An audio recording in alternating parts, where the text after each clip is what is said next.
Well, good viewers and listeners in, while monkeying around a few days ago, we figured out a way to beat Horde solo on insane difficulty. Yes, that's right, solo insane, and without any hacks or exploits. It takes a long time, so don't even attempt this unless you've got 3 hours to kill, but using this strategy, it's actually not that hard. Is it pointless? Well, yeah, sort of.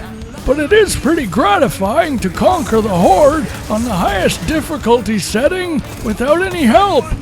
Plus, if you don't have any friends, this will net you the rare achievement for beating Horde on Insane.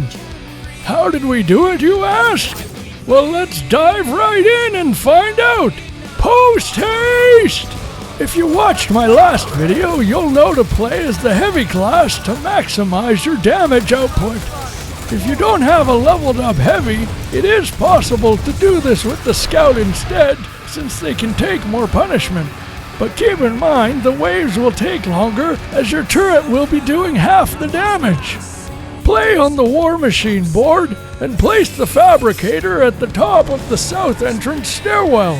Set up the base thusly. Multiple barriers at the entrance to keep the drones and monkeys out, a turret at the top where you'll have a good view of the entry point, a weapons locker for the salvo, and sentries on either side of the stairs in case anything makes it through the barricades. The early waves can be challenging since you won't have a turret.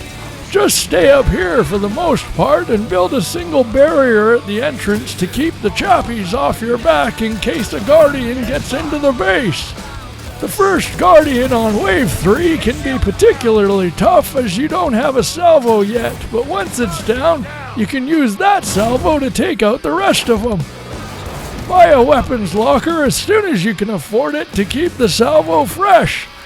Once you get the turret and a couple of barricades up, the Guardians are the only real threat to this strategy as they're unpredictable, and if they decide to charge, you're probably dead. But most of the time they'll fly in, get stuck near the bottom of the stairs, and try to fly back out. If you have a high level heavy, you should be able to kill them the first time, but if not, just wait for them to come back and finish them off. Aside from the Guardians and the occasional drone that makes it past your barriers, you won't have much to worry about. Just make sure to mark every enemy to max your damage, as you'll need it when multiple drones rush. If you take more than one hit, dive for cover as they do a ton of damage. I switched between the salvo and tri-shot to conserve power on the earlier waves, but it didn't end up being necessary. It's safer to just stay on the turret. Take advantage of lulls in the action to repair the barrier in the doorway, as it'll take quite a pounding. Don't hang around down there though, as the scions will be able to kill you easily with splash damage alone. The top of the stairs is the safest position, as none of the one-hit weapons can touch you up there. On the boss wave, you need the Swarmak to spawn, so if you get a different boss, just run outside and let it kill you so it doesn't destroy the base. The Swarmak will be severely restricted by the map and is an easy kill. Once you've killed all the drones, move the salvo or the turret down to the bottom of the stairs.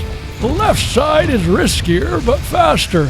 The right side is slow but far safer, as the Swarmak can barely even hit you here. If you're using an upgraded heavy with all the damage stacks on the salvo, the boss will go down quicker than the girls in Da Nang. If not, just chip away at him from here with the turret and he'll eventually drop. Repeat this 5 times and you're done. Hey, old Searle. What's up, bud? What the fuck? Who are you? What? You don't recognize me? It's Cousin Steve. You know, the successful one. I mean, how many other members of this family are Stanford marketing majors? Oh, right. Hi, Cousin Steve. What are you guys doing? Making a video? Oh, nice! Gears 4! Isn't it genius how they implemented this highly profitable microtransaction model into a full-price AAA title? What? No! Nobody likes that shit! Get the f*** out of here! All right, no need for hostility, muchacho. Your loss. Peace in the Middle East. Jesus Christ! What an asshole! Anyway, we were able to do this with both the Heavy and the Scout. It's conceivable that you'd be able to do this with a high-level engineer too by using a bunch of discounted sentries, but it would be pretty hard. The soldier or sniper would have a real tough time of it, as this strategy doesn't cater to either one of their strengths. But if you do manage to beat it with one of them, be sure to post the video for the patented Old Searle stamp of approval. So there you go! Proof that the elderly still have some use in today's society. If you have any questions, just post them on the net space below and I'll do my best to answer them.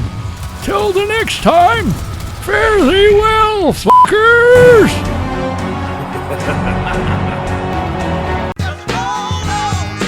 If you enjoyed the video, please leave a comment and a like. It helps us get more exposure on the YouTubes. And while you're at it, why not subscribe? We put out shit like this every week.